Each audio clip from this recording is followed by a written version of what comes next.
My name is Katie Carter, and I live in a small town in Northern California. I have two children, and I even have a new grandchild, so you can imagine that I'm in my 60s. When I was 56, I decided to go back to school, and I chose Hawthorn University, mainly because it was online, but I'd heard so many good things about it, and a good friend of mine also was enrolled in the program. I just love what I'm doing, so my enthusiasm really shines through.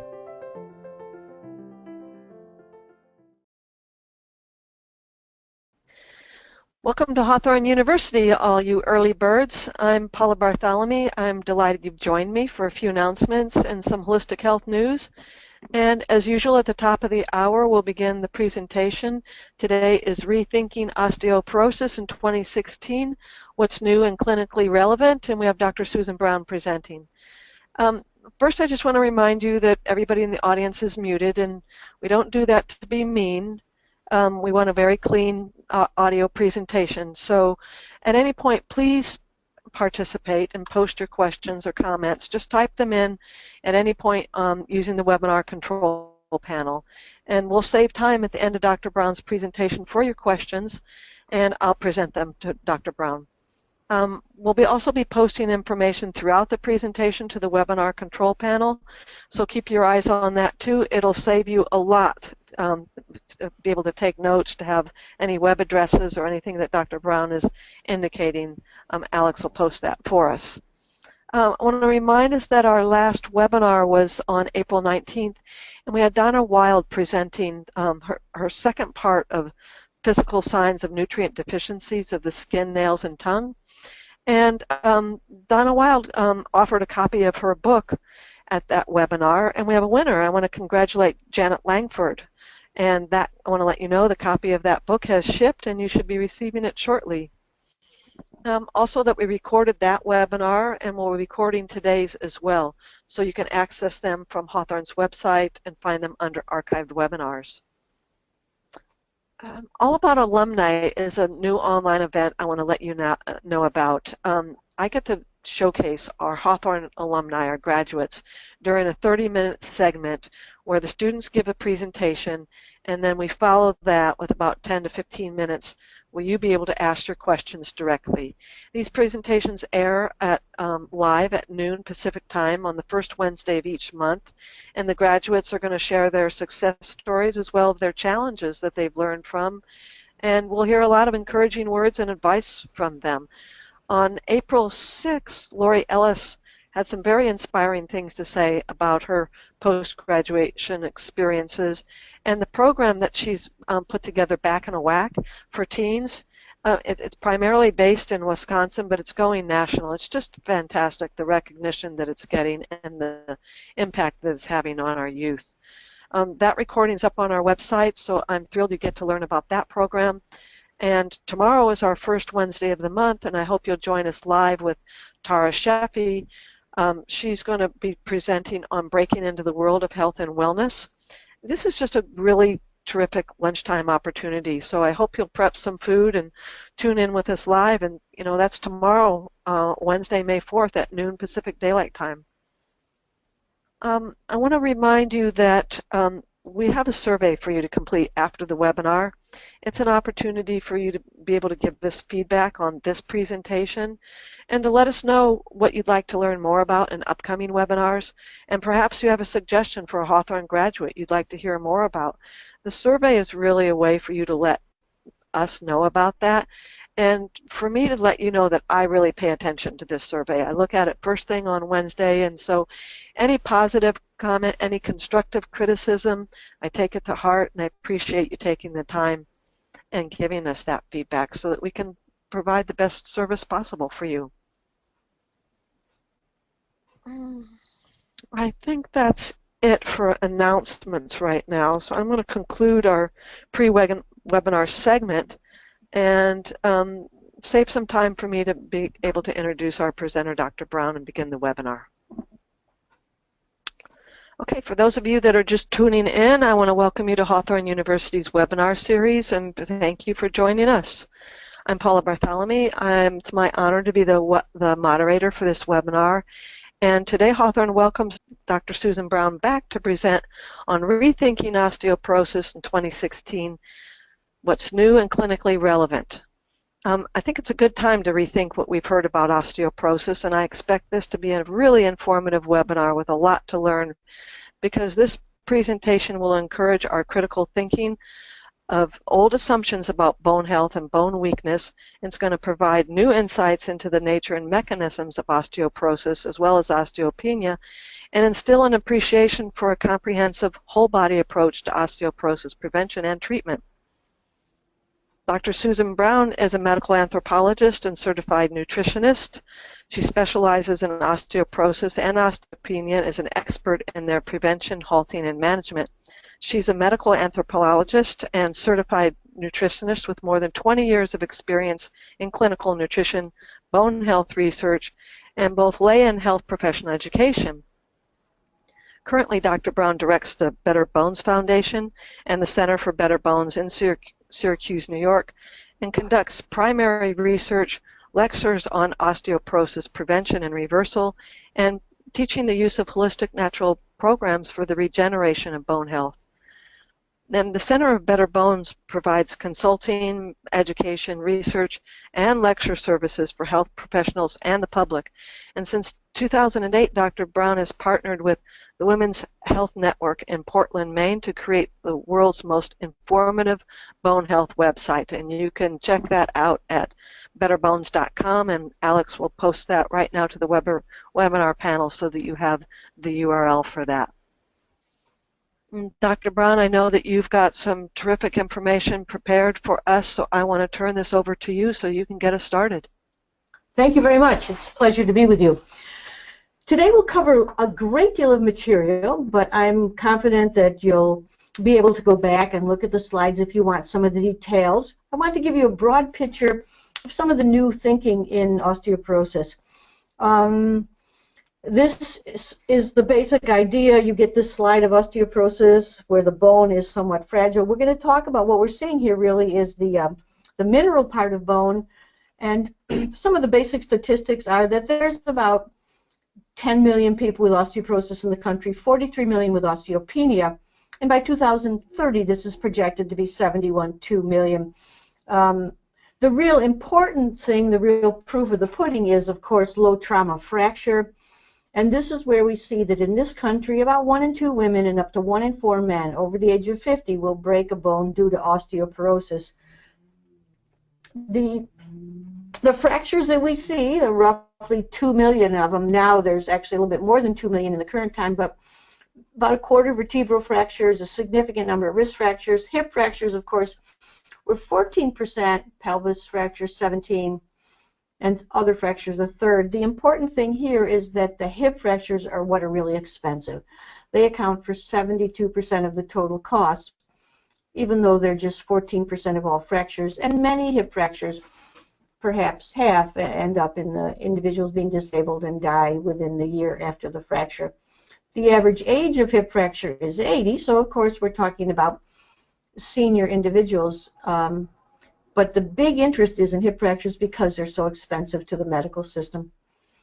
If we think about the definition of osteoporosis, I'm sure all of you are aware of the definition by the International Health Organization, the World Health Organization, where it was really decided that osteoporosis would be defined by bone density. And this is where you have the T-scores. That in essence, if you are 2.5 or more standard deviations away from a young person, let's say a 22-year-old, you would be said to have osteoporosis. And they also kind of arbitrarily decide what they call osteopenia from -1 to -2.5. There is another concept of established osteoporosis, or sometimes called severe osteoporosis, and this is when you actually see a fragility fracture. Overall, the problem with this definition is that bone mineral density does not predict fracture. And there's so many lines of evidence pointing to this. And in my first book, Better Bones, Better Body, we talked about this 2 decades ago. And now it's becoming really clear. For example, when you look at these multi-ethnic studies, you see that black women in this country have the highest bone mineral density and Asian American have the lowest. And yet if you look at when they actually sat down and studied who fractures, they found that Asian Americans had third the fracture risk of the white and Hispanic population, where Afro-Americans had half. So even though the Asian Americans had the lowest bone density, they also had the lowest fracture risk.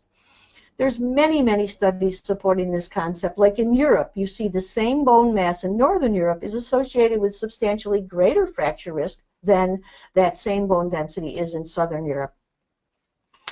Also, you'll see that if you have a bone density of minus 2.5 in a 50-year-old woman, the risk of fracture is very small.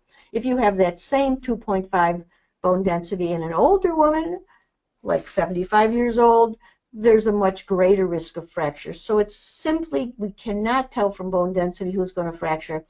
And as a matter of fact, when we looked at the U.S. study of osteoporotic fractures, they looked at 8,000 people. They found that only 10 to 44% of osteoporotic fracture occurred in women who had an osteoporotic bone density. The vast majority of fractures are in women who have osteopenia or normal bone density, women and men. Another big study, the NORA study, more than 2/3 of hip fractures occurred during the first year of follow-up in women, average age of 65, who were not deemed to be osteoporotic. In other words, they had a bone density that was either osteopenia or normal. The clinical implication is that you see many women going to the doctors being very frightened because they have osteoporotic bone density that may be needless, or being assured just because they have osteopenia. Again, in Europe, you see, in Europe it's even stronger. 18% of all fractures occurred in women with an osteoporotic bone densities. The rest are individuals that either had osteopenia or normal bone density by BMD. So it's very clear, bone mineral density does not predict fracture.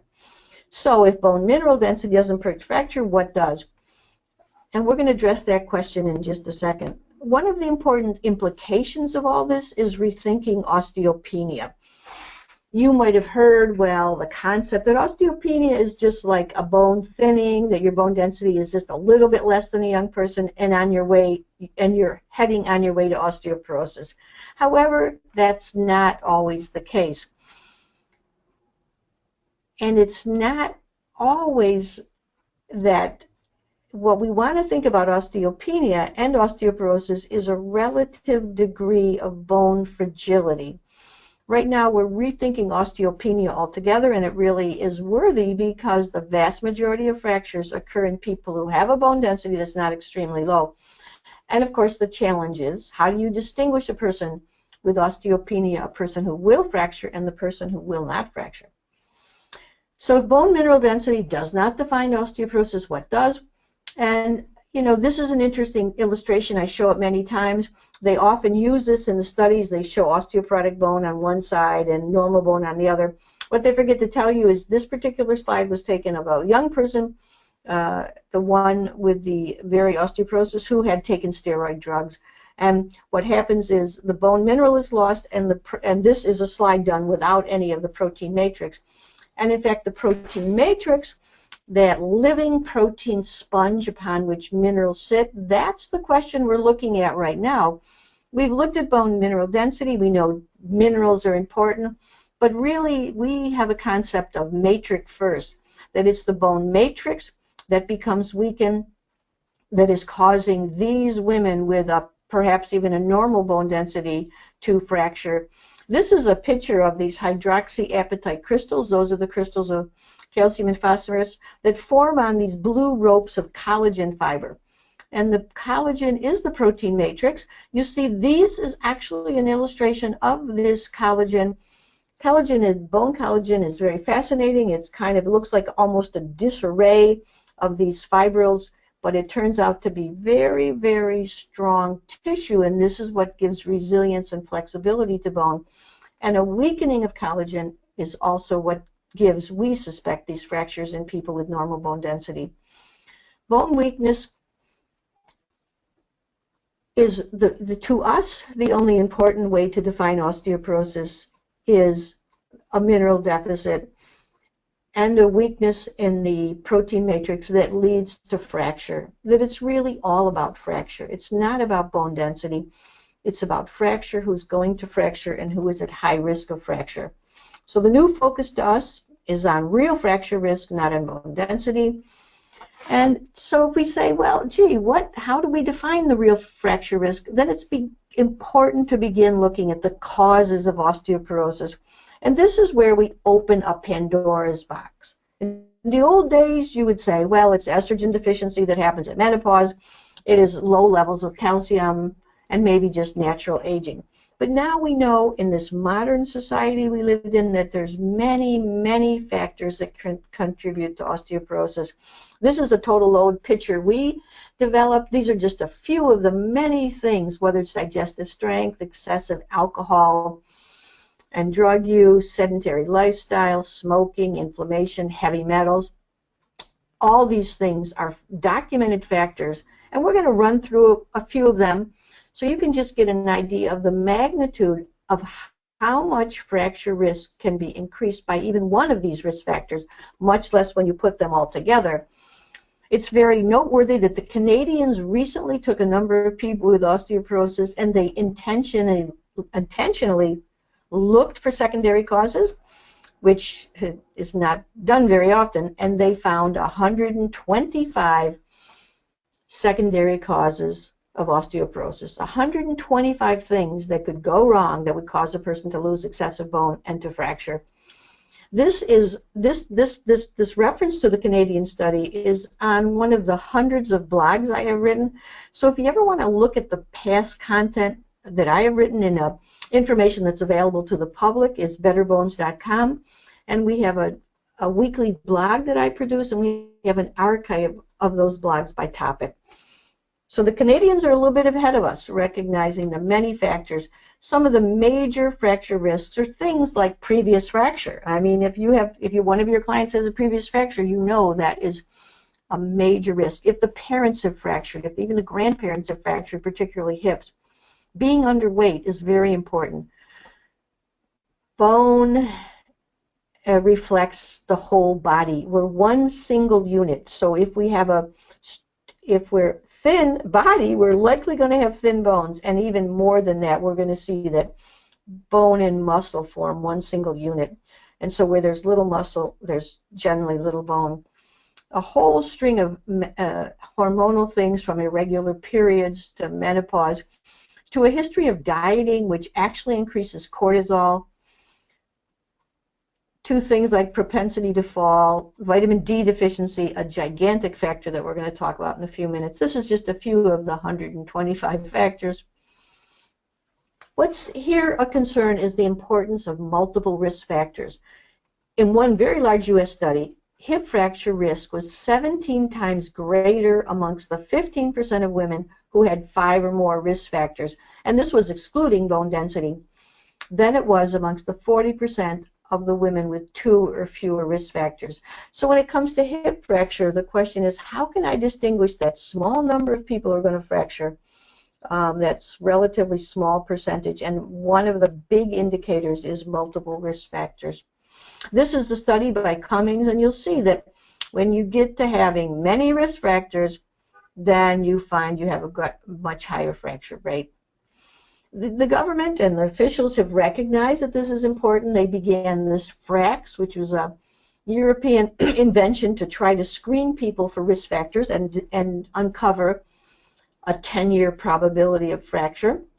And the risk factors they chose were things like age, sex, previous fracture, a parent having fractured, smoking, using steroids, which we'll talk about more, rheumatoid arthritis, which by itself weakens bone, having a cause of secondary osteoporosis, alcohol more than 3 units a day, and a low bone density in the neck or low body weight.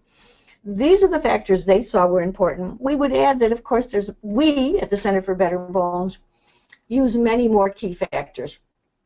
We're very specific about vitamin D. FRAX does really not include vitamin D, even though that slide might have suggested it doesn't. Lifestyle factors, exercise, a whole series of medical conditions, and a whole series of drugs that increase fracture risk, medications.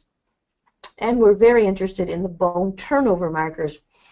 It's clear that there's a higher risk amongst people who have high bone turnover.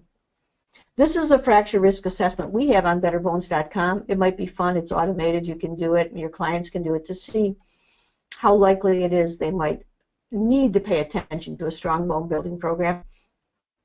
It's interesting that the U.S. government has tried to deal with osteoporosis in 2014 and suggests that the first place we begin is lifestyle changes, nutrition, physical activity, and fall prevention. We totally agree with that, and that, of course, is the Better Bones, Better Body program. The second part, they say, if that doesn't work, address secondary causes. We like to try to address secondary causes whenever we think there's excessive bone loss, and I'm going to show you the medical tests we like to do to make sure that there aren't any hidden causes of bone loss. And then they reserve drug therapy for the top, and it's good for the public to know this because many times women are thrown automatically into drug therapy, and there's never any question, well, how can we adjust your lifestyle? How can we look for secondary causes? The tests that we think are particularly helpful in screening for secondary causes, of course, are parathyroid hormone irregularities, high parathyroid hormone. Ionized calcium is a simple way to screen for hyperthyroid.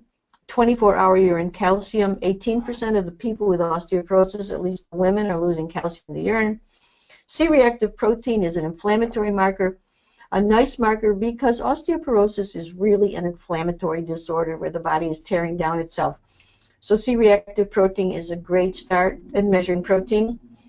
In premenopause, we want to look at the ovarian hormones. If a woman's periods are irregular, if she misses periods, if she's progesterone deficient or estrogen deficient, she's surely going to impact the development of peak bone mass. In men, they always look at sex hormones. In women beyond menopause, we don't encourage looking at them because they're going to be low just by nature. Cortisol and DHEA are two adrenal hormones, really important to study. Cortisol, our analysis is that much of the bone weakening is due to high cortisol. Just today I saw a woman who presented as so many women with osteoporosis, thin and worried, and sure enough, when we looked at her cortisol, it was high, and that means on a daily basis she is bringing damage to her bone structure. Celiac disease, of course, is something that should always be looked at. There's many medical disorders. You can glance at this when you have a free minute, many, that can be associated with bone loss. And the celiac disease is interesting, important. Now, when anyone has celiac, they should be screened for osteoporosis. That woman I saw today who had high cortisol, she even had a gut problem to such an extent that they removed part of her intestine, but they never tested her for celiac. And her last bout was a day after she'd eaten some gluten-free bread and then some gluten bread. So it's really, it's such a simple, important thing. Medications, we often overlook the fact that medications cause a lot of bone loss. The aluminum-containing antacids, the immunosuppressants, the drugs often used to help with, to suppress estrogen in breast cancer cases, proton pump inhibitors, diabetic drugs. We're going to go over in a minute the statistics on some of the more interesting or the more commonly used of these drugs. Let's look at those, but you must look at people's drug use when you think about their risk for osteoporosis. For example, antidepressants double fracture risk. This is data from a 5-year Canadian study called CAMOS, 50-plus-year-old subjects. Selective serotonin uptake inhibitor used for 5 years was associated with twice the risk of wrist, ankle, hip, and other fractures. That's a doubling of fracture risk. And bone density was 4% lower in the hip and 2% lower in the spine. Acid blockers increased fracture risk. This is a British study of thousands of people. They found that the proton pump inhibitors in high doses for more than a year were 2.6 times more likely to fracture a hip than non-users. So, I mean, these are very clear data that these drugs will increase fracture risk. Even modest use of proton pump inhibitors for 1 to 4 years increases the risk about 1.5 times. And this partly is because, of course, it suppresses hydrochloric acid, and hydrochloric acid is so essential for good digestion, particularly absorption of the minerals. The big drug that causes osteoporosis is steroids, as in prednisone. It is estimated that 4 million cases of osteoporosis in the U.S., or 20% of the total number, are attributable to corticosteroid use. And when you look at the details on this, it's quite startling, and it's interesting that not more attention is paid to finding the reason why a person is given steroids, whether it's asthma or whether it's an autoimmune disease, and work on regaining function, correcting the underlying problem, rather than depending on steroids, which are so damaging to the system in many ways and directly cause osteoporosis. For example, new research is suggesting that glucocorticoids increase fracture incidence within 3 months after starting therapy, even in doses as low as 2.5 milligrams of prednisone increase the risk of fractures, much less people who are on these drugs in high dose for years and years. Cortisol is so important that even endogenous cortisol, even the cortisol you produce in your body, if it is excess, it increases fracture risk. Like that client I mentioned today, she wasn't taking steroids, but she was such a worried, nervous person that she, by her very own thoughts, was producing a chronic level of high cortisol. So you don't have to have Cushing's disease, which we know increases fracture risk. You can even have normal, healthy people, and they found this study with men that bone density was inversely correlated with cortisol levels. We screen everyone, particularly the people who feel ill at ease, that feel unsafe, the people that are worried. We screen them for cortisol and then work to try to help calm the nervous system. Geraldine Pryor is a great endocrinologist in Vancouver. She's worked a lot on progesterone weakness, particularly progesterone deficiency in young women, which prevents them from gaining peak bone mass. She found that an attitude of worry, even just worrying about eating and the possibility of gaining weight, increases cortisol and decreases bone mass. She actually did clinical studies on this. It's very impressive. And this was several years back. Now the data is building up. Worried thoughts lead to bone weakening. So if your client asks you, hey, can stress cause this? You say, think about it. It can be a strong contributor. Of course, there are many nutrition factors that increase fracture risk. And those of you studying nutrition, foremost is important to build the nutritional base. And if a person has suboptimal bone health, or certainly if they've fractured, you know that they aren't able to repair well, and they aren't able to repair the tissue, and so we need rather strong nutritional supplementation. My mentor, Dr. Russell Jaffe, frequently says we underdo with nutrients. So you're going to see we have set up some guidelines for the 20 key bone nutrients, and actually we encourage rather substantial use of supplements and foods with these important nutrients. Right here, we're going to look at vitamin D, which is really more important than imagined as far as bone health goes. We're going to look at calcium and look at kind of the new twists on the old story of calcium, and then look at vitamin K, which I'm calling the new player. Vitamin D, what's new and clinically relevant? Well, one thing is that we now know that our vitamin D consumption, let me try to shut this down here. Our vitamin D consumption in the United States is, our vitamin D levels are much lower than our ancestors who roamed the savannah.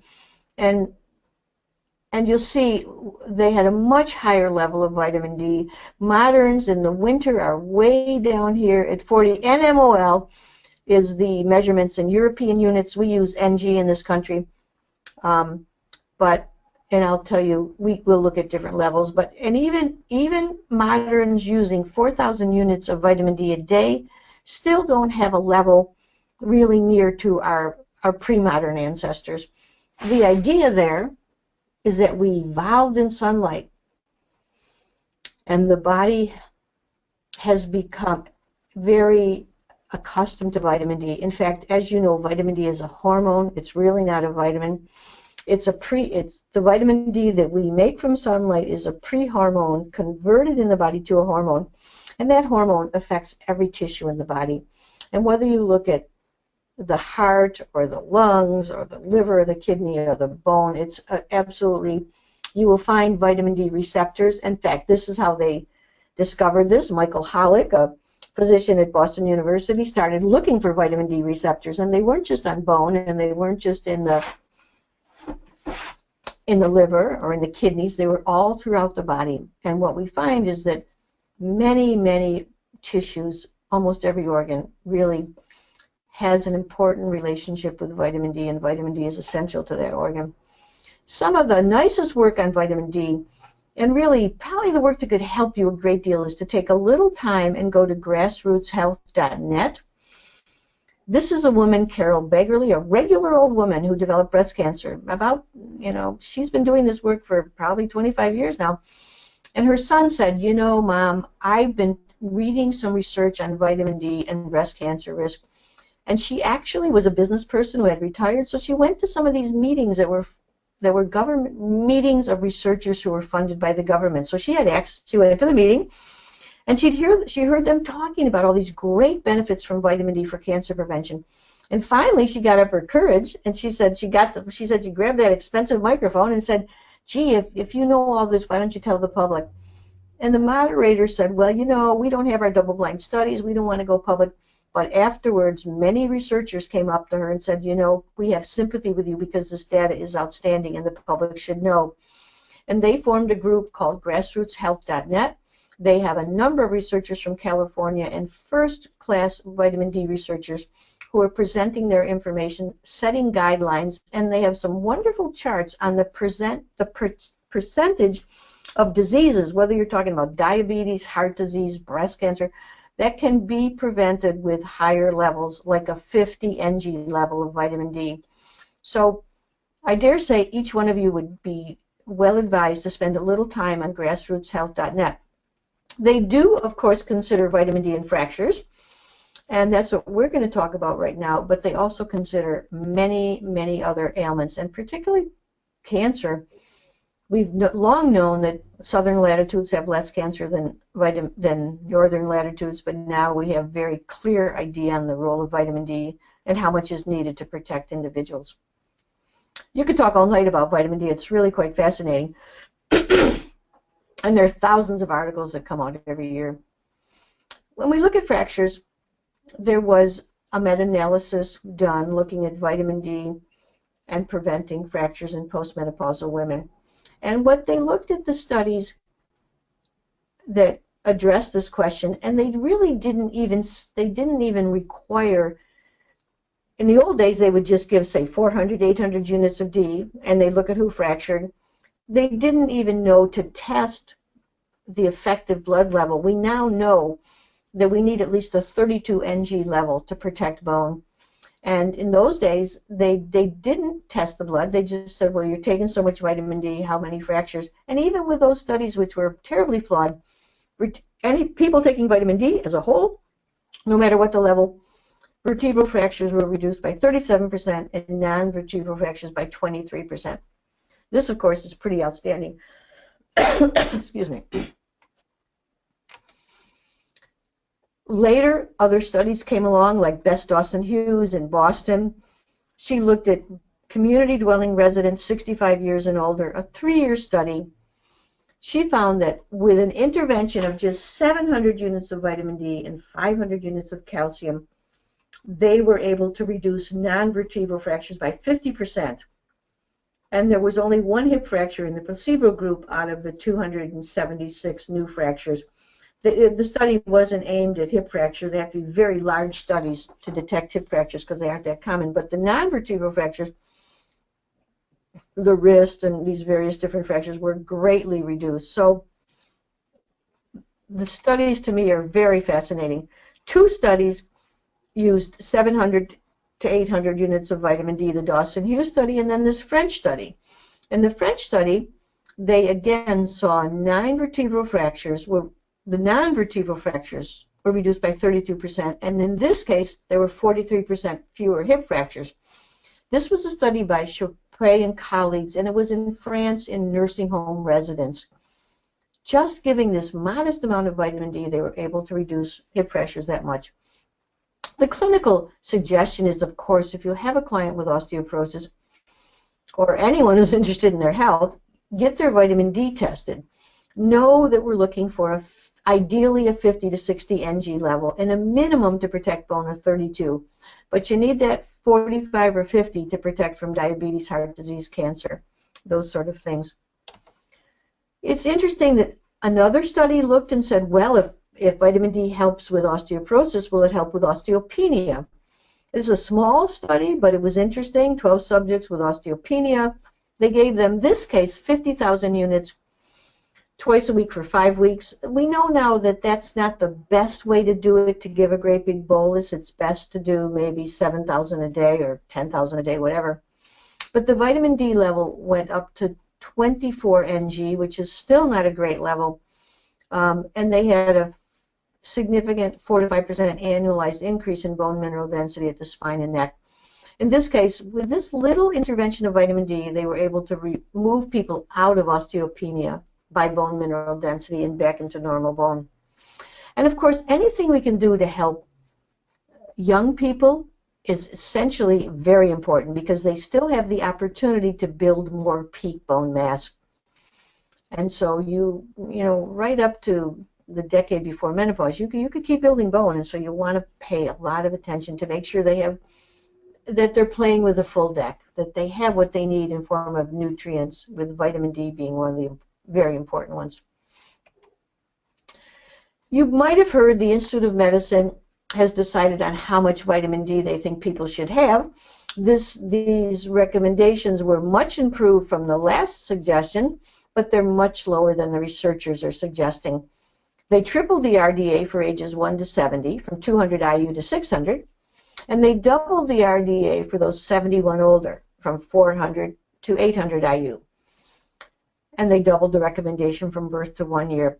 So that's good. At least there was an awareness, wow, we've got to suggest people get more vitamin D.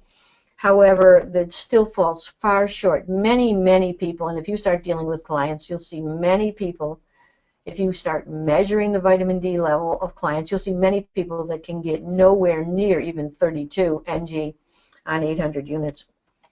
The Institute of Medicine also at this time doubled the upper tolerable level from 2,000 IUs to 4,000 for everyone over 9 years of age. So in essence, they've declared that 4,000 IUs is safe for everyone.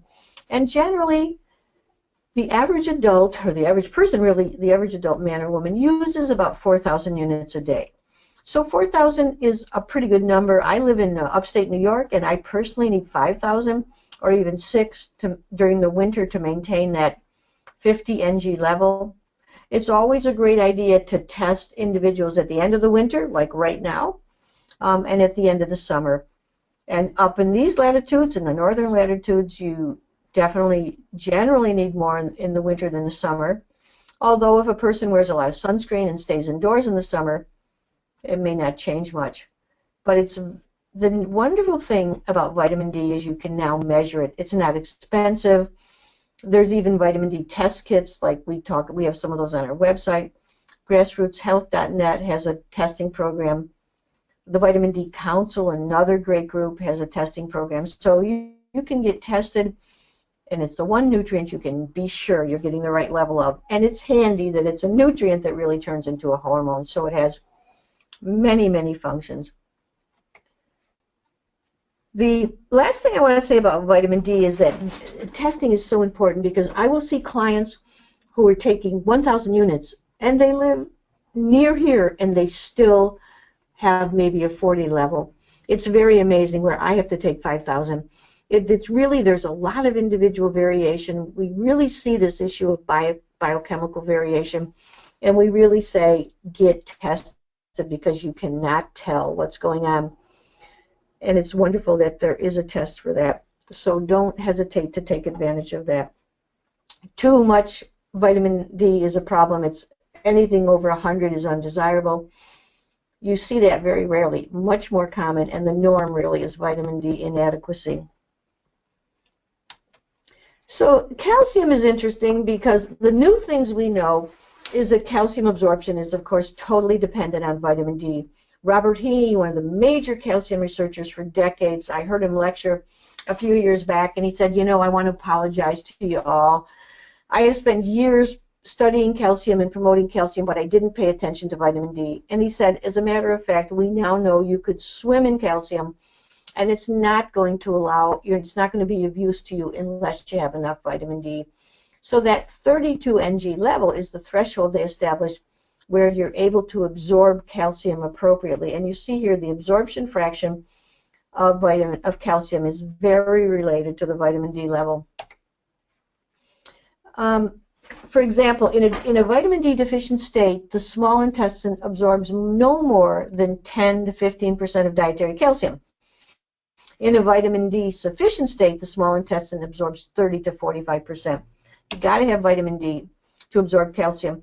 The other new twist to calcium is that studies, and I'm sure you've heard about this in the news, studies show that calcium does not prevent fracture in men or women. In fact, there's some suggestions that it may actually high-dose calcium increase the risk of fracture.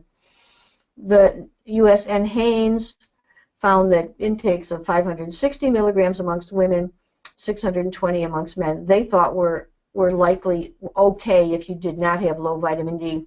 We, of course, at the Center for Better Bones strive for a little higher level I'm going to tell you about in a second. The other problem that high calcium is not effective at preventing fracture, and it actually can increase arterial calcification.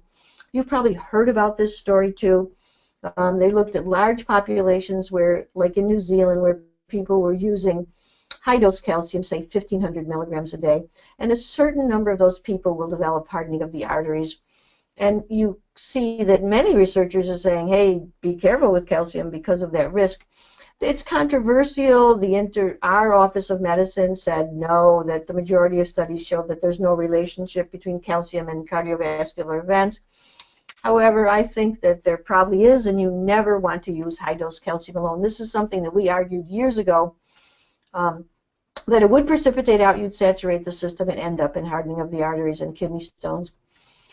So the guidelines that we go along with are the Institute of Medicine, 1,200 milligrams a day for women over 51, and that is with diet and supplements. So in our supplement programs, we generally deliver 500 milligrams of calcium, 1,000 for men. The safe upper limit, they say, is 2,000 or 3,000, but that's not a good idea because that's where you can see it precipitate out. You never want to take calcium by itself, no matter how much. You want to take it with magnesium and all the bone-building nutrients, particularly vitamin K. Vitamin K could be the missing link, and vitamin K could be the reason that high levels of calcium cause arterial calcification.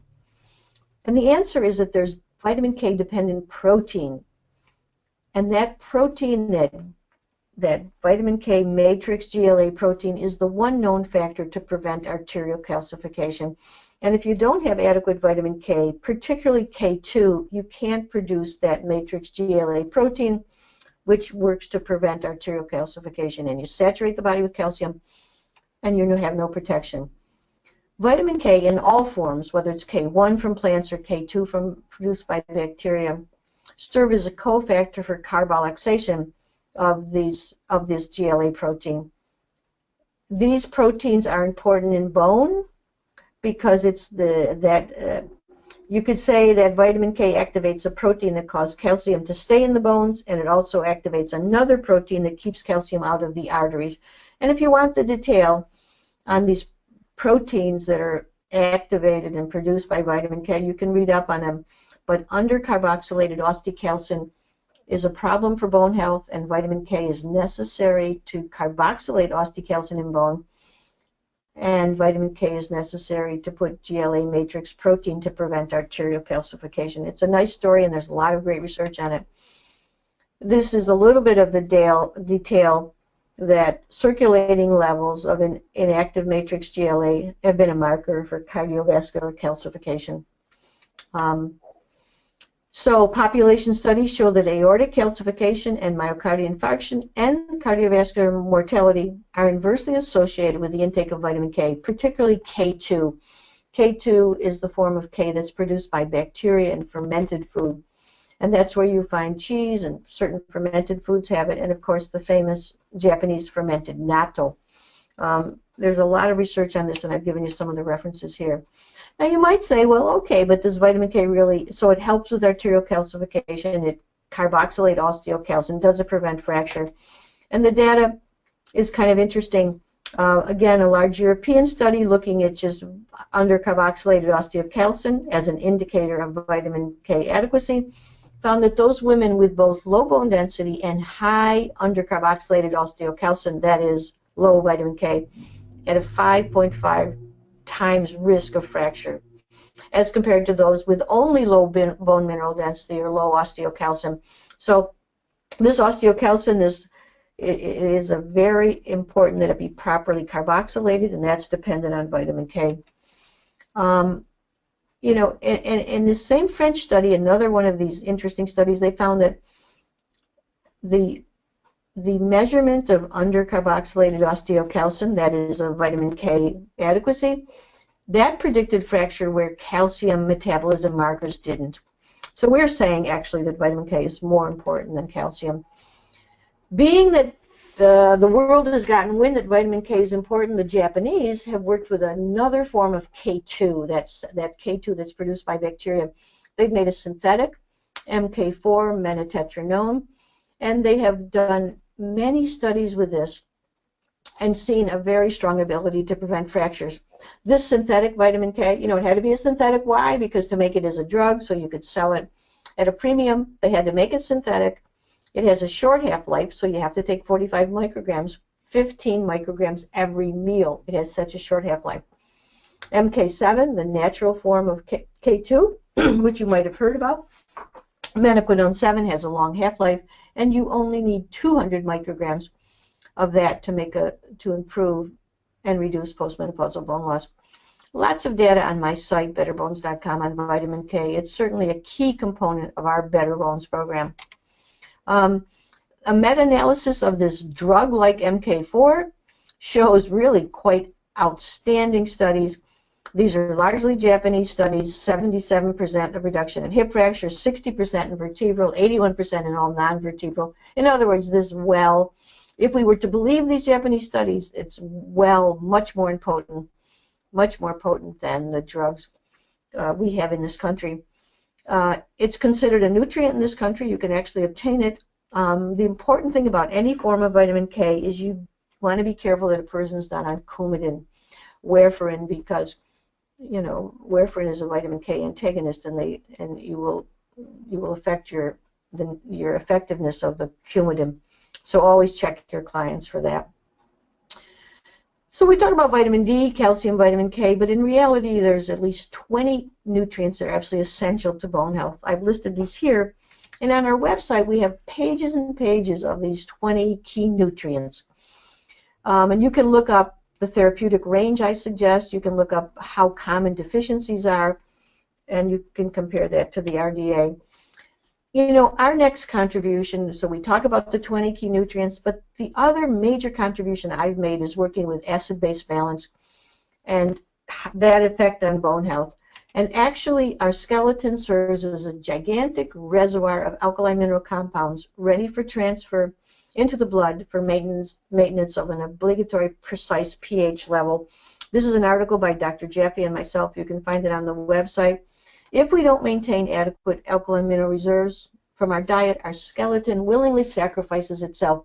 In other words, our pH in the blood has to be very precise. And if it gets a little bit too acid, the body will quickly break down bone to get out alkalizing compounds. In fact, this is called chronic low-grade metabolic acidosis, where we just have a low level of acidosis, and it's been well associated with bone loss, loss of calcium, increased bone breakdown, kidney function decline, increase in loss of muscle mass, as well as reduction in growth hormone. I have a whole website actually on pH balance, which is Alkaline for Life.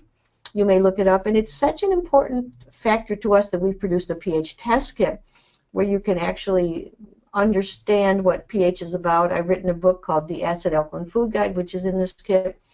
That book is also available on our website. Just to show you, it's been translated in many languages because Many people around the world understand the importance of pH balance. Correcting acidosis aids bone, it also builds muscle, and it also allows the body to heal much better. And several studies show this, and you can look particularly the work of Linda Frassetto and Jewel. I mean, such nice research showing the importance of alkalizing. And what really is alkalizing about?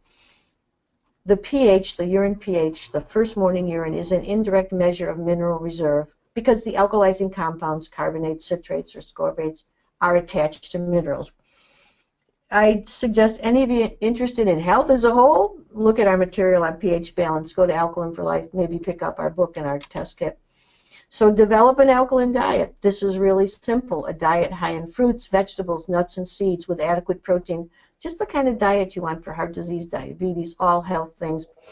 Alkaline diet, we champion it and go to Alkaline for Life. The other thing, of course, you have to champion if you do osteoporosis is exercise.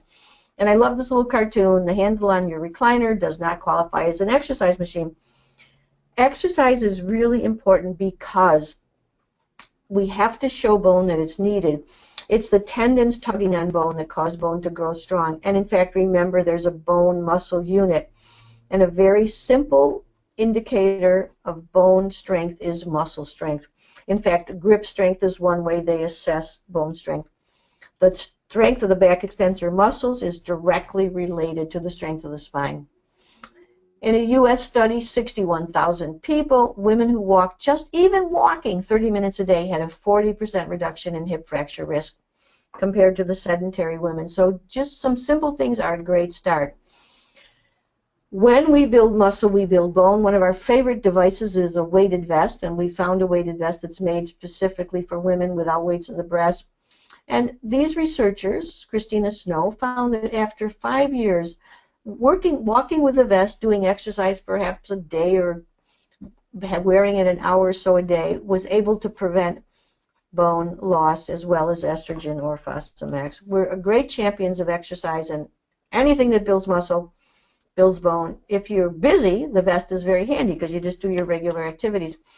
This is a back extensor muscle developed by the Mayo Clinic. Again, this is quite striking, and it shows how little attention we pay to exercise. But these women had already fractured. They just had them do this exercise where you lay down and lift your chest up. They had little weight packs on their back after a while, after several months. And these women were able to reduce their risk of another spinal fracture by 300%. And this was even 10 years after they did this exercise for a couple years. Very important to build back muscles, to build the strength of the spine, and to build all the muscles. They found these women, simple exercises, new spinal fractures were reduced by over 2/3. And if you go to betterbones.com, search my blogs, you can find the blog I wrote on that.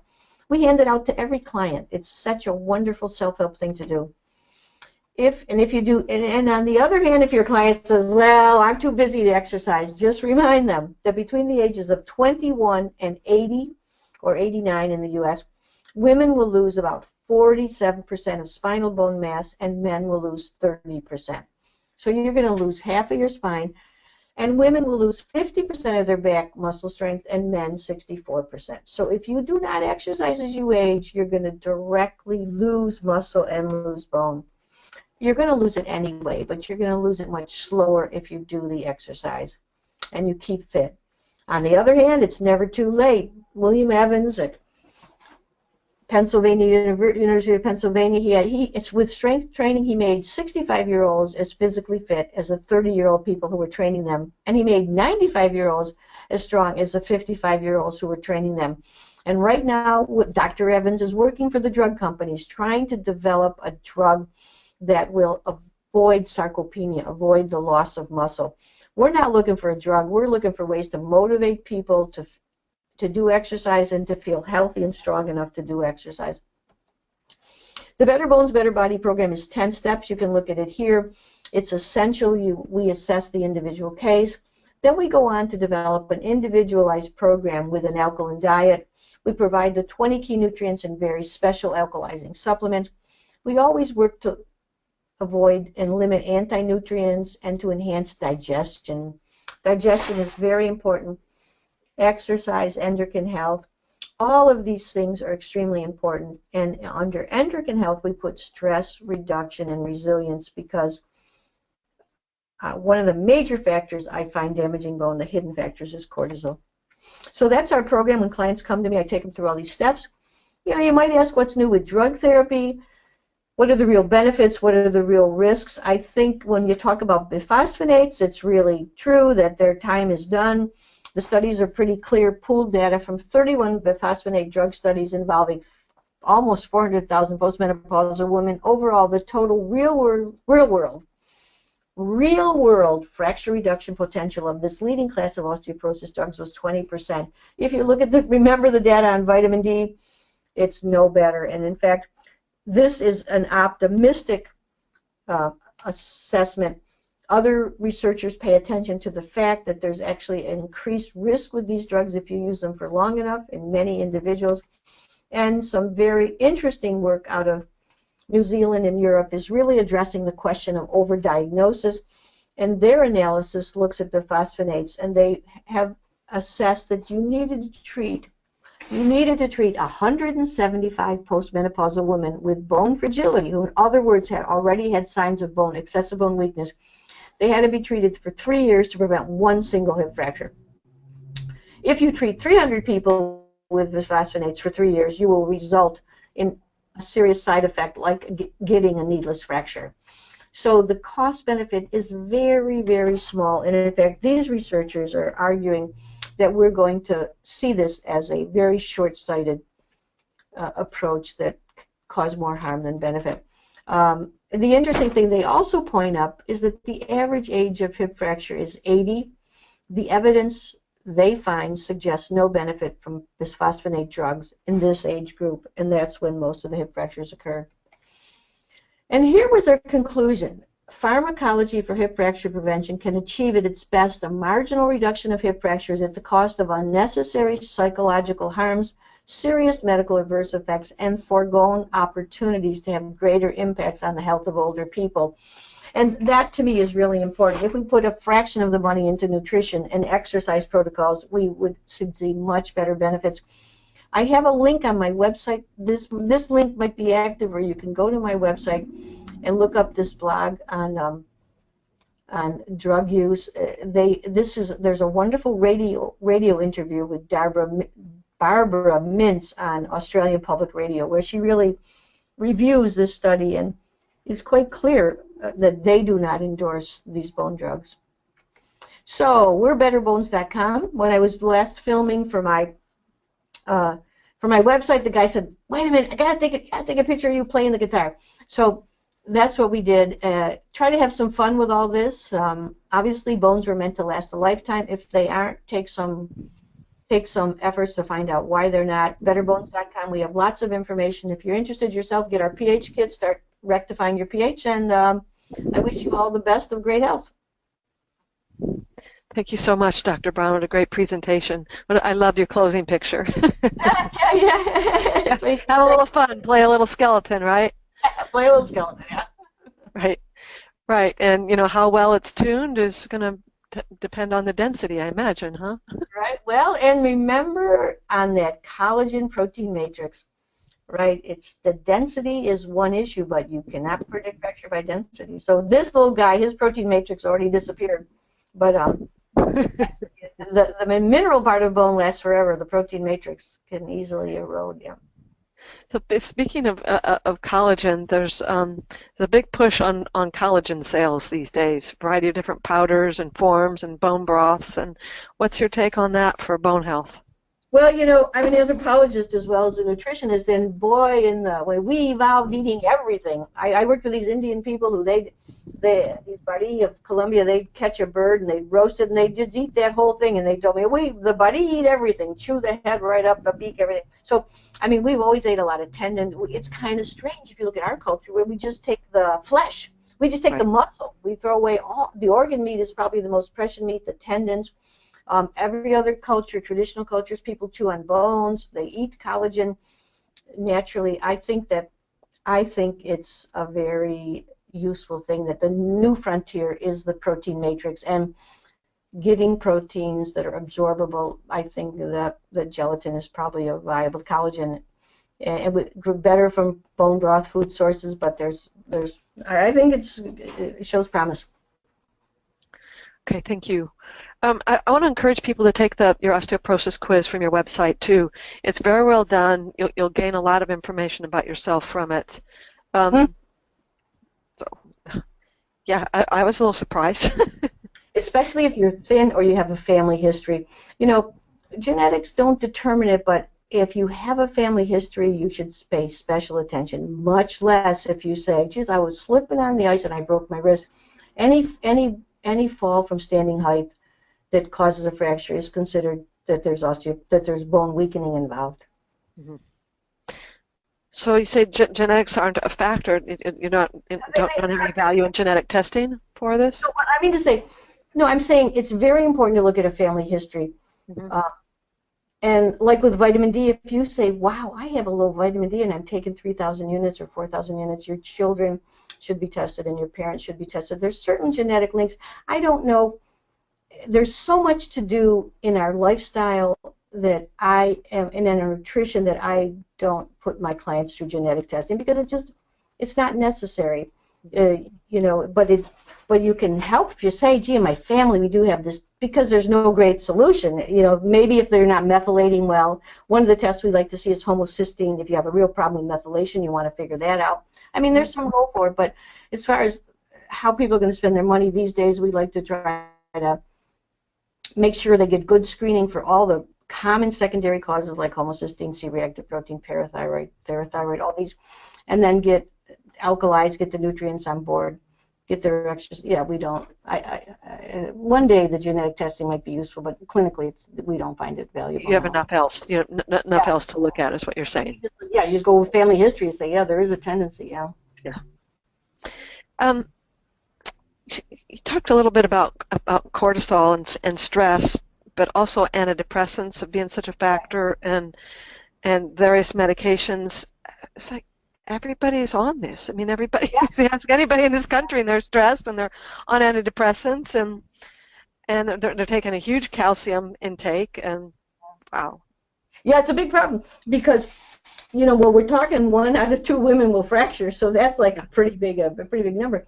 And you know, it's such a fascinating time we live in, though, because there's also a new realization that there is such a thing in harmony, and we can live in harmony, but in harmony with ourselves and an internal harmony, but we've kind of overdone our achieving and expectation and our worry. You know, it's almost like a lack of faith in my mind, a lack of faith. You know, there's a saying that Einstein said, the big question is the universe friendly or not? Everyone has to decide that. And if you decide the universe is friendly and there's a place for you and you accept yourself, then it's much easier to be a little bit more flexible with all the ups and downs of life. I mean, it's you know, Chinese medicine holds that the kidneys control bone, and this very famous Chinese doctor told me, Susan, you're never going to solve the bone problem because this culture is fear-based, and fear damages the kidney. And I think your students probably have heard something like that, and I certainly see that. You know, just one simple thing to do is move to love-based from fear-based. If you have a thought, is it expansive? Is it a loving thought, or at least does it feel good to me, as opposed to is it a fearful thought that contracts and the whole body contracts, the whole energy system contracts. There's a lot of new awareness. I think we're going to move into a new age. I feel it. I hope so. You know, for me, I've been reframing, you know, fear and just recognizing how pervasive it is, and encouraging from fear to curiosity. It's like, rather than being scared of something, be curious about it and explore it. But very beautifully said. Thank you so much. It's my pleasure. I want to just talk just a little bit more about the cortisol and DHEA connection, and how, what is it about cortisol and how it affects bone density? Well, you see, cortisol is it's really a wonderful hormone that was meant to rev our system up when the tiger was on our tail, you know, and to tell you to shut down digestion, start getting all your army together, break down bones so you have resources, break down muscles so you have resources, you know, get those amino acids available to produce energy. The whole thing of emergency situations. And so it's very important, but because of our thought patterns, many people are chronically feel that there's a tiger on their tail. And it just may be, well, I'm late, I've got too much to do, or there's not enough money, or my kids are driving, to say, it can be so many different things. So the cortisol for bone actually accelerates bone breakdown. It does many things. One, it halts the action of the bone building. It says to the osteoblast, hey, there's no time to build bone now. We need all our energies to fight or flight. And it stimulates, on the other hand, the osteoclastic cells that break down bone. Yeah. So it's double-edged, but it damages the adrenal. I mean, it's so many pernicious effects, and it's really overlooked that 20%, and this is the American College of endocrinologists that say that 20% of all osteoporosis is caused by steroid drugs. Mm-hmm. Yeah, And it's kind of shocking. Yeah, it is, and what we're dealing with is not, we have long worked with Russ Jaffe, who's really a master at autoimmune disease and trying to get at the cause of why people are on steroids. But we see also this endogenous cortisol that people produce just from worry. So that's yes, that's such an important thing to deal with that. And DHEA, on the other hand, is really like your adrenal, your resilient, your good guy hormone. Meditators have a DHEA that's 10 years ahead of it. DHEA decreases as we age, but meditators keep a higher level of DHEA a longer period of time. We don't recommend a lot of hormone supplementation, but if a person's DHEA is low, supplementing it will help bone, and there's lots of studies on that. You don't want to take it just because you think it's a great idea, but if you're low in DHEA, taking it can be a help. And then you might monitor what happens with your estrogen, progesterone, and everything else, but it is anabolic, no doubt about it. Thank you. You also mentioned a bone specialist in Seattle, I believe, the endocrinologist. What was her name? Oh, she's in Vancouver, Canada. Geraldine Pryor, Prior. We have a website. We have an article on her on betterbones.com under, if you look at, we have a section of articles, and there's 100 articles actually, and there's one on stress and bone, and that's hers. And she actually is a champion of progesterone. And what she's pointed out, amongst other things, is that 1/4 of all women in the U.S. and Canada do not develop peak bone mass because of progesterone deficiency, progesterone weakness. They feel they have regular periods, but they have ovulatory disturbances. And that is another amazing fact, and a lot of it is stress-induced. And perhaps low magnesium levels, suboptimal nutrition, but stress. And she took those women and she helped them reduce their stress just with the support group, and their ovulation corrected, vast majority of them. Excellent, thanks. Yeah. With calcium, I'm glad to see the calcium levels recommendations going down for the first time in this country. That's heartening. I still think they're very high. I mean, you compare it, we still have studies from undeveloped countries where they're getting an average of 300, 500 milligrams a day with very little to no osteoporosis. So I see, I have so many clients come in the mornings that they're getting their total calcium intake at breakfast with fortified foods and a supplement and orange juice and milk and fortified cereal. It's scary. Well, because they're now associating very high intakes, especially if it's not balanced with magnesium, if you don't get the vitamin K. But, these other cultures, too, don't have all of these calcium-wasting things like, smoking and even industrial pollution, even so many interesting things that cause a loss of calcium in the urine. So, it's a complex story, but we were some of the first people to point out that many cultures can do with much lower levels of calcium. But if you have a deficit, like I say, if you're not repairing well, then you want to get, I wouldn't venture not to give my clients at least the 500 milligrams of calcium because they're not repairing well. And of course, we go by pH. We want to get that pH in line. We don't depend on calcium at all. We use magnesium, potassium, ascorbate. But I think it's beneficial to have that, maybe if a person is in repair deficit, maybe 500 milligrams of calcium. Yeah. Okay. To get that 1,200 in total, yeah. Okay. The question is about aluminum foil or aluminum cookware, and if that can have an impact on bone mass. Well, it's a very, yeah, I mean, it's aluminum is quite pernicious, and it's very hard to remove from the body. And aluminum cookware, I think, has been outlawed in much of Europe. I mean, you should not use aluminum cookware, and it's particularly with acid. I cringe every time I see somebody with aluminum cookware in like tomato sauce or something, because definitely the aluminum. And antiperspirants, of course, are the #1 source of aluminum exposure in this country. So, you know, and especially you might shave, you might have a cut. So use deodorants, but not antiperspirants. Heavy metals. I just prepared a whole webinar on heavy metals for professionals, and it's impressive. We are swimming in an ocean of heavy metals, so you want to do everything possible to eliminate your exposure. Will you come back and give that presentation for us, Dr. Brown? Well, I can't. They pay me to do it, and they got a stranglehold on the whole thing. But it's the I shouldn't say stranglehold. They have a professional association that I think I understand. I can give the reference. People can buy it, I guess. But Anyway, you put something together that well done and that important of a topic. We're sure interested about it here. Well, it's so complicated, yeah, like cadmium. You know, the most important thing out of that, though, is Russ Jaffe has pointed up that 2 grams of ascorbate, and particularly if you get a fully buffered ascorbate, is enough to help the body bind and detoxify all the heavy metals you're exposed to daily. Just the new exposure, like from food, water, not the exposure that's stored in your bones or stored in your body. So as a minimum, people should get 2 grams of ascorbate. Great. And just to remind people that Dr. Russ Jaffe also has presented a number of webinars for Hawthorn. You can find those in our archived webinars, and his Alkaline Away book is part of one of our courses. So he's well known here at Hawthorn. He's just fantastic. Yes, he's a tower of nutritional medicine, and he's done so much to promote well-being and encourage people to take charge of their health. Yeah, I'm proud to be a student of his. In fact, we just wrote a new article on pH and bone health that it'll take a while to get out, but the old article is on my website. Look up, Jaffe Brown, and we have a pretty good search engine on my website. Just be patient; you'll get through there. All right. When you test, one last thing I got to tell you.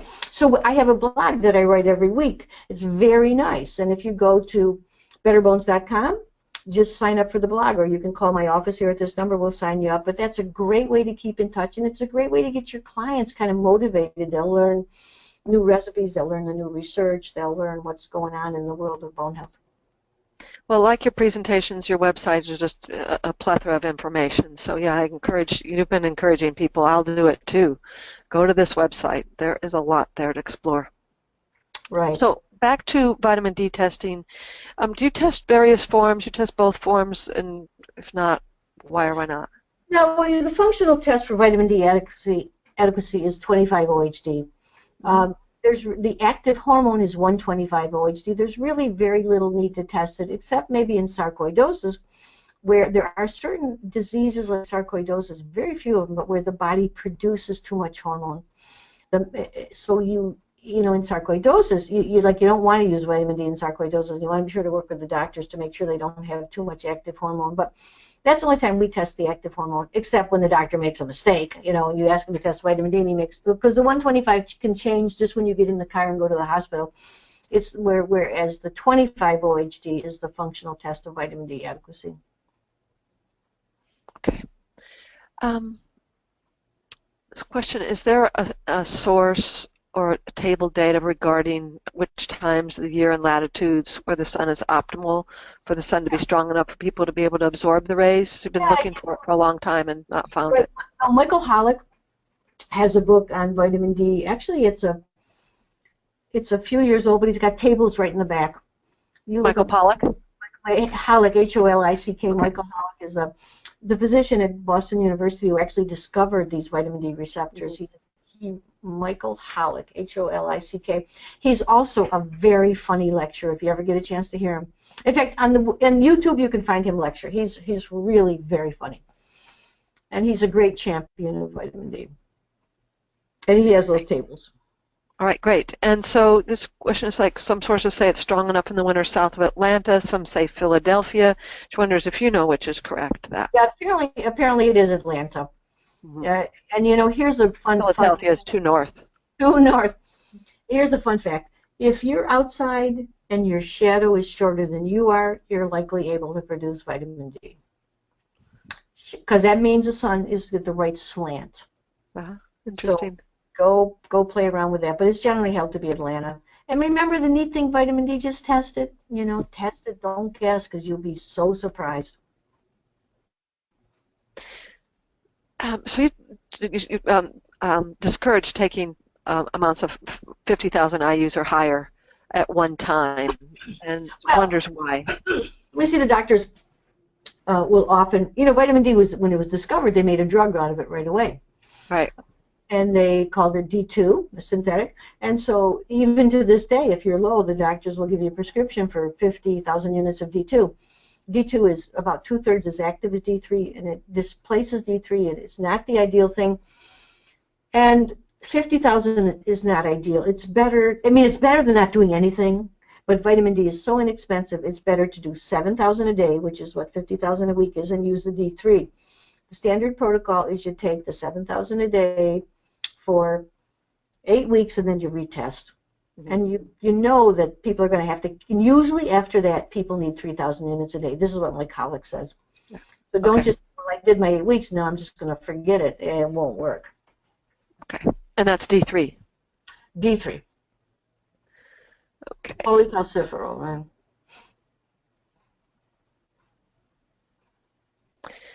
Okay, if someone's taking K2 and they have vascular calcification, will the K2 pull the calcium out of the soft tissue and put it in the bone, or should someone supplementing with K2 also be supplementing with calcium? Well, I think there's a couple different questions there. There is some research by Sjogren's and these vitamin K2 researchers. Yeah. Vermeer, I have an interview with Vermeer on my Mercola did a very extensive interview with Vermeer on K2. And there is some suggestions that it does help remove arterial calcification as well as prevent it. So that's a very good idea to do. We personally, I'm just so thinking that vitamin K is so important to ferment from the K2 that we give it to all of our clients. 200 micrograms is the effective dose. You know, and partly because of my anthropology background, as we evolved, ate a lot of rotten food. You know, I mean, before refrigerators, everything was fermented. You know, I mean, a whole bunch of stuff, and we really we sanitized so much the diet that we're missing all these bacteria. And you know, the microbiome, of course, is the hottest topic now. And in fact, when they discovered that, I don't know what statistic that we have like 10 times or even 100 times. 100, maybe 10 or maybe even 100 times more DNA of bacteria than human. And like Deepak Chopra said the other day, well, it's just that the human beings are a way the bacteria have come to gain consciousness. I think we are like a walking compost heap. And so we need to have fermented foods. And historically, through evolution, we ate lots of grubs and seeds and things that were rank, you know. I mean, that was it. And so yeah. I think that that's a good reason to say we evolved with high amounts of this K2. Okay. So this question is, you mentioned fruits to increase alkalinity, and some people think that fruits that are not ripened on the vine or tree are making our bodies more acidic. Do you have an opinion on that? Well, remember, the pH contribution ends to be how that food is metabolized. If you have and it has to do with the mineral in that food.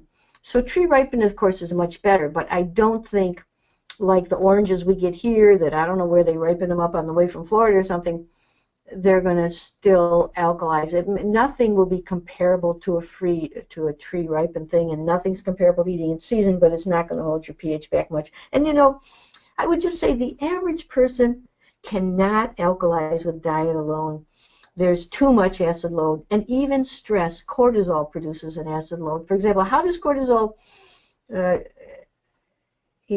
how does it, one of its actions is it excretes acids, and immune responses, like allergies, excrete acid. The white blood cells do to destroy those particles. So we have way too much acid load, and it's very, people need to supplement. And what we use are, of course, mineral products like Russ Jaffe's that are very meant to alkalize, and his potency powder is a great alkalizing agent. It's a terrific nutrient. So I agree. You get that 2 grams to control heavy metals, and you got a nice boost of antioxidants. The Perk supplement line is Dr. Jaffe's, and he also has a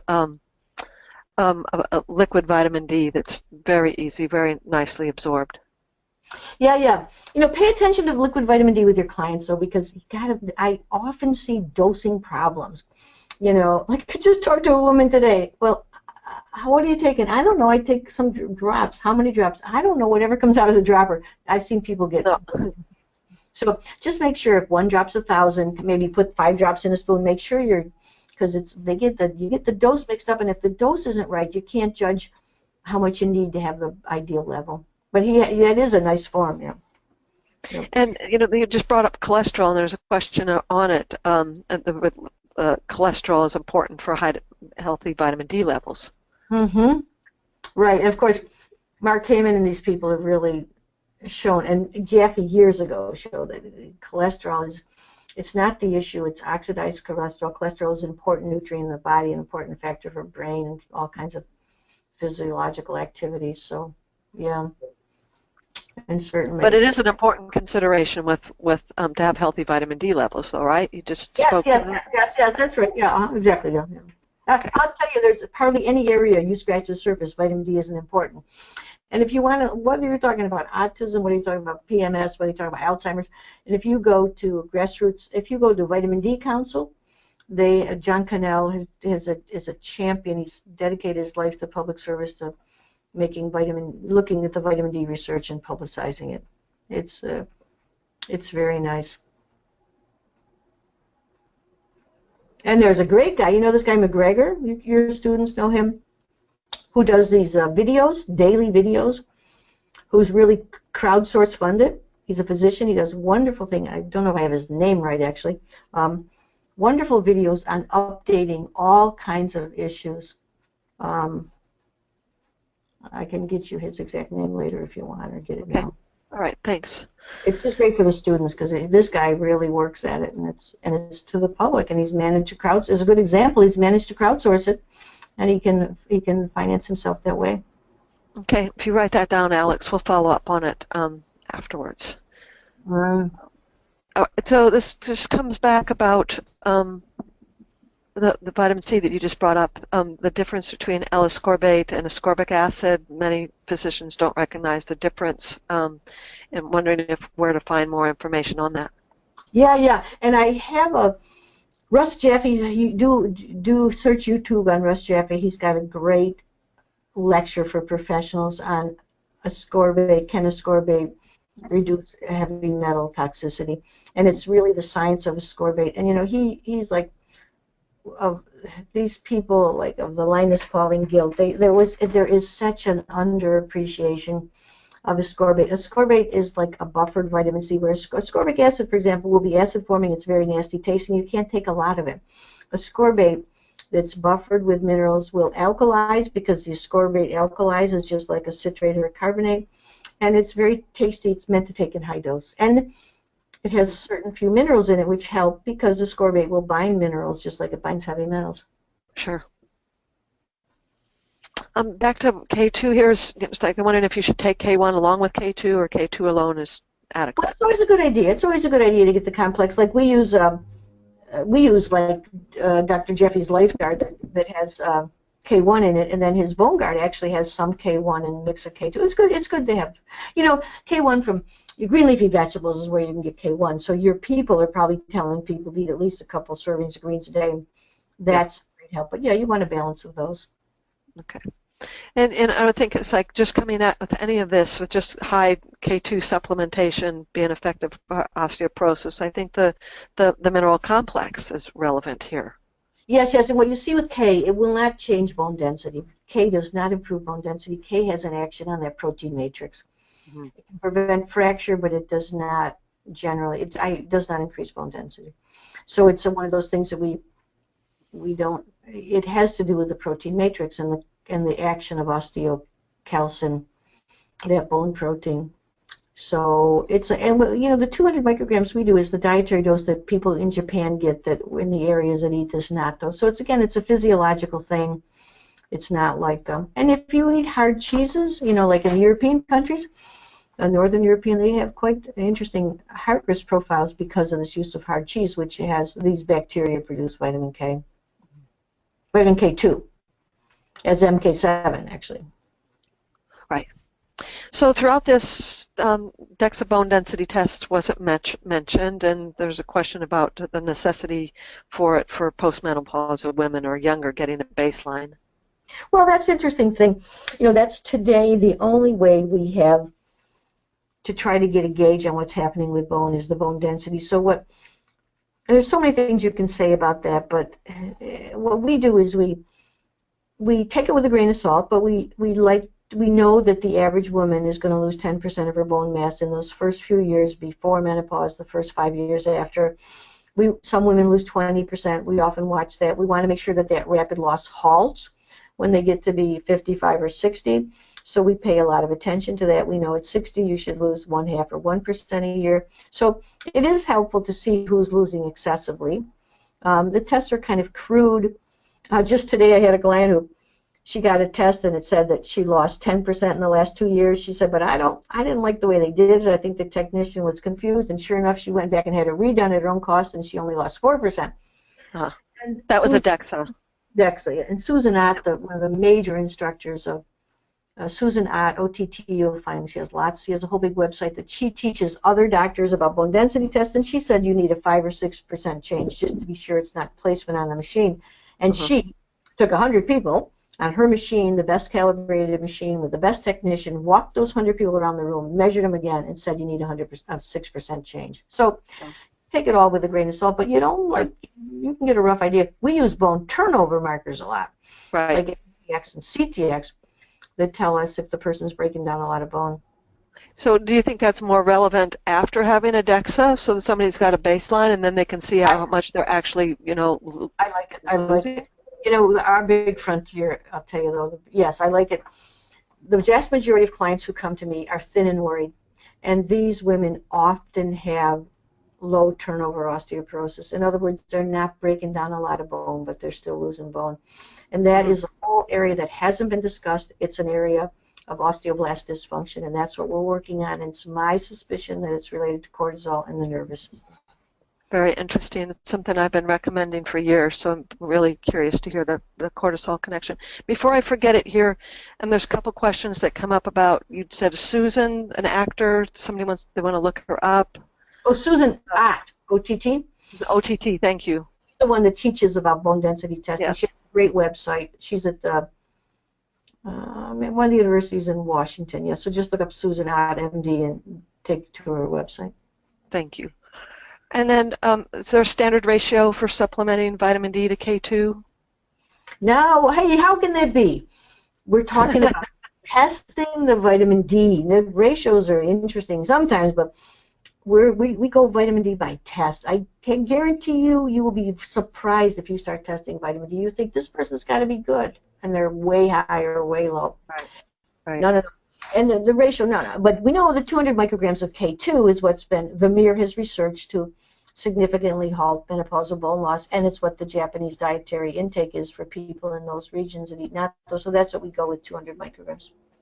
If you want to do K2, look up Mercola's interview with Vermeer, Vermeer. It's like 10 different sessions, and you'll learn more than you ever wanted to know about K2 from the fellow who's done most of the research. Yes, right. Back to the vest, the weighted vest. How many hours a day do you suggest somebody wears the thing? It's good if you can do it an hour a day. What the Germans did is they had, it's very hard to halt menopausal bone loss.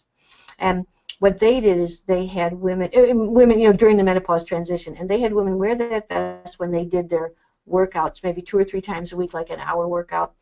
And these people gain bone in menopause. Most women probably won't do that significant of exercise, but we find that it helps even wearing the vest an hour or 2 a day. And people wear when they walk around or work, much less when you're doing more rigorous activity. I'm sorry I'm laughing because Mickey just wrote back. She goes, an hour? LOL, I've been wearing it all day. Oh, good, good, good. Well, if you hop a little, jump a little, like they found one, anytime you put greater impact, like they said, startling results with one-legged hopping. 50 Get on a trampoline there, Mickey. You're going to be all right. Trampoline won't do it. You got to have impact. You got to on the floor. Okay. Yeah, you tell her to keep wearing it. It's good. She'll be strong and healthy. All right, couple more questions here. Older women, I think you have to qualify that there, Emily. Older women take progesterone. What form do you recommend? Drops or otherwise?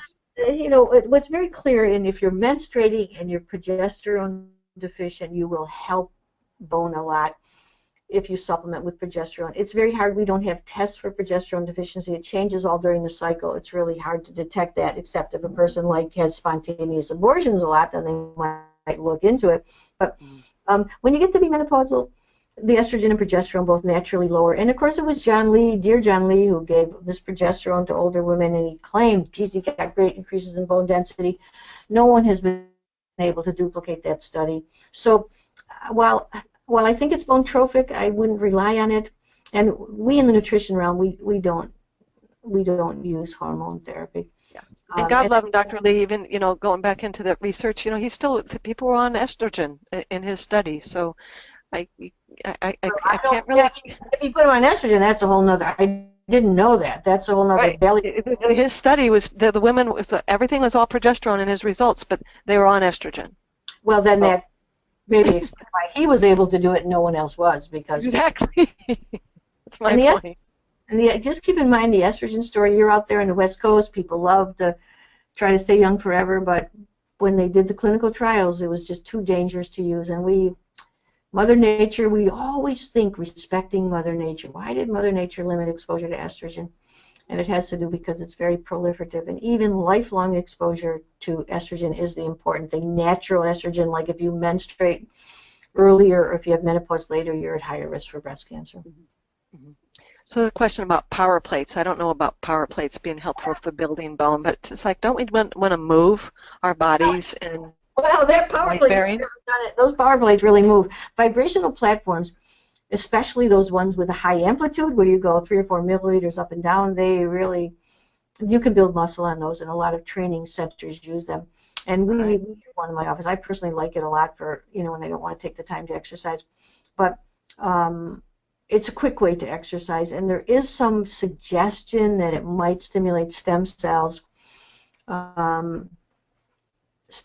to grow, the bone stem cells to turn into bone cells instead of fat cells. The most interesting frontier in that exercise thing you might have heard about is this biodensity, where these people, it's compression that sort of sends a bone message. So they have developed a machine where it's amazing, this big rig, you get set up on it, and you just press like 5 seconds as hard as you can with your hands and 5 seconds with your feet once a week. And they're claiming they're actually getting bone density increases. I have not yet got to look in that, but what I do know is that probably the minute you stop doing that, you're going to lose everything if you did gain it. But that's a very interesting thing. And the other new frontier is they're developing a probe that actually, I don't know how it'll be, but they're trying to measure bone strength by a little called an osteoprobe that they stick right in the tissue, it touches the bone, and they try to tell the health of the bone protein matrix. Amazing.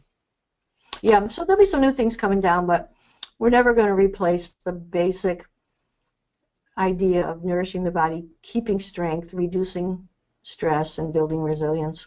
Alkalizing, very important.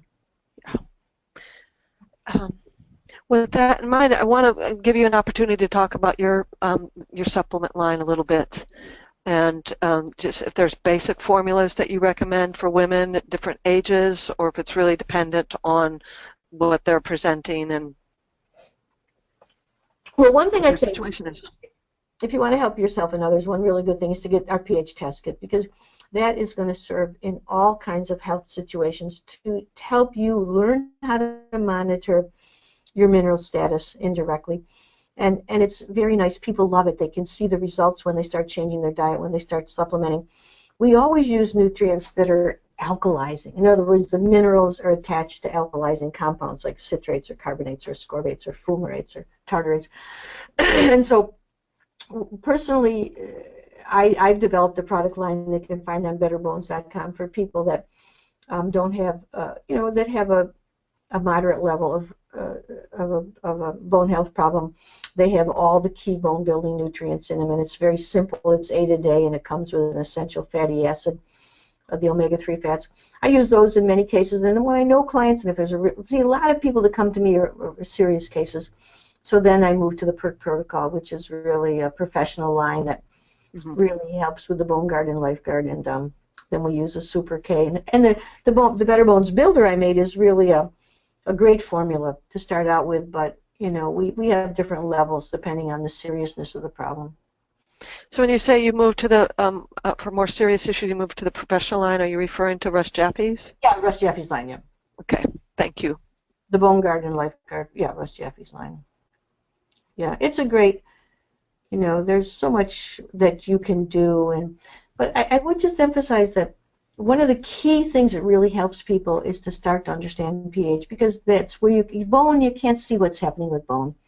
And people don't know if they're making any progress, but when they can see they're alkalizing, they really appreciate it. Yeah. Do you put any faith in the alkaline waters that are being sold? Well, the thing with water, what will alkalize in water is the minerals and the carbonates and the dissolved solids. So if we were in Europe, I just tell everyone to drink a couple liters. And some of this water is so high mineral that you get all the minerals you need. Over here, we don't have water like that. This alkaline water, this water where they put hydroxy ions one place and hydrogen one, I do not find that alkalizes, and I think it's a waste of money. If you want to spend your money, buy some good mineral water treat yourself once in a while, and then get spring water, or even a good filter. But you might better buy high quality alkalizing nutrient than do that. Yeah. I have no. Just a couple more questions here. Mickey asked again about you doing urine versus serum compared for NTX urine versus serum. Yeah, you can do either way. The serum doesn't change too much. We have developed a 2-day urine system and you can find that on my website probably, where we do 2-second morning urines. It's easier. People all over the country, you can get that NTX through direct labs yourself for $60 or something. So, we have this whole revolution where people can self-order tests, and if people want the portal to that, they can go to betterbones.com, and in our shop we link you to direct labs. But yeah, we do the urine test, and you can do either one. It's just that I know the urine ranges really well, and we know what we're looking for, and you can see change quicker. Okay. Last question on testosterone for bone health. Your thoughts, please. Well, certainly if a man has osteoporosis, one of the blogs I just recently wrote was, if you were a man, you would have been tested, because men, when they have bone loss, the doctors test them usually and try to find out what's going on. And the first thing they test is testosterone, because just like estrogen is bone trophic, so is testosterone. So for men, it's a must test kind of thing. For women, it's interesting. Again, we have some testosterone. Testosterone sometimes raises a bit in women in menopause, but when you supplement with hormones, you're tinkering with nature at one of the very profound levels, and we don't certainly endorse it. And it's appropriate, because I'm not a doctor, and there's some doctors that specialize in that, and some clients who like it. Try to regenerate function and maximize function without tinkering with nature at that level. Testosterone, research in Europe shows that testosterone used with like estrogen, and that is one of the most, it's the higher rate of cancer. You can't fool nature for too long, and so that's my opinion. Susan Summers probably disagree with me, but but we asked for your opinion, and yeah, she's not my opinion. Okay, lastly, there's a very broad question on alkaline and diets. I'm going to encourage them to go to your website and Russ Jaffe's website and take the dietary guidelines course at Hawthorn, and you'll learn a lot about acid alkalines. So,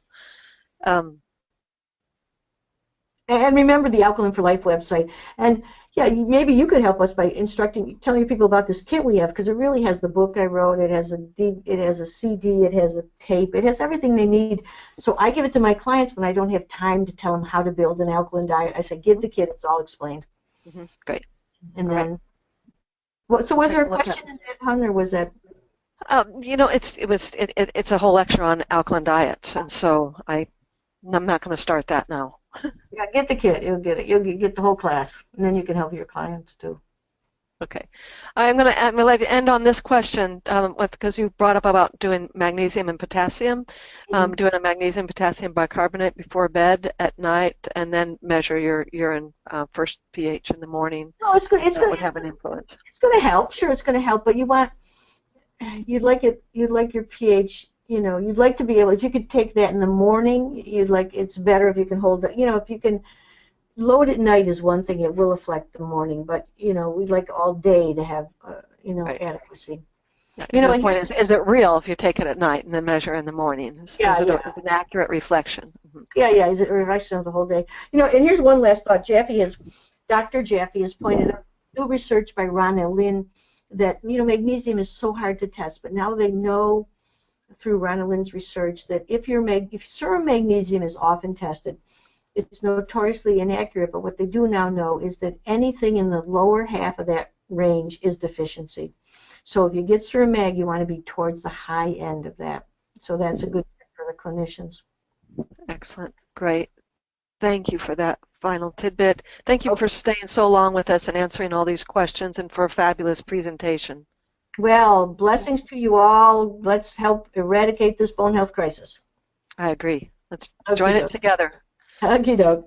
All right. I have a couple of closing comments before I just want to let you know that there's a survey. I want to remind you, please help us out and fill that out. We consider it very carefully, and I always appreciate you taking the time. And I want to remind you that our next webinar is May 17th. Again, on Tuesday, we have Hawthorn faculty Bianca Grilli presenting on genetic and epigenetic influences on the development and treatment of ADHD. And it's a webinar that I've wanted for a while. I'm really glad to have it. It should be excellent, and I look forward to you joining us again. We'll start at 3:50 Pacific time with announcements. So I hope you'll join for that segment too. And that's it. This concludes today's presentation. Thank you again, Dr. Brown. Just fabulous educational experience for all of us. And I wish you all the best of health and look forward to learning more together at upcoming Hawthorn's webinar series. And tomorrow is all about alumni at noon Pacific time. We've got Tara Sheffy presenting. So join us for that and take care, everybody. Have a good night.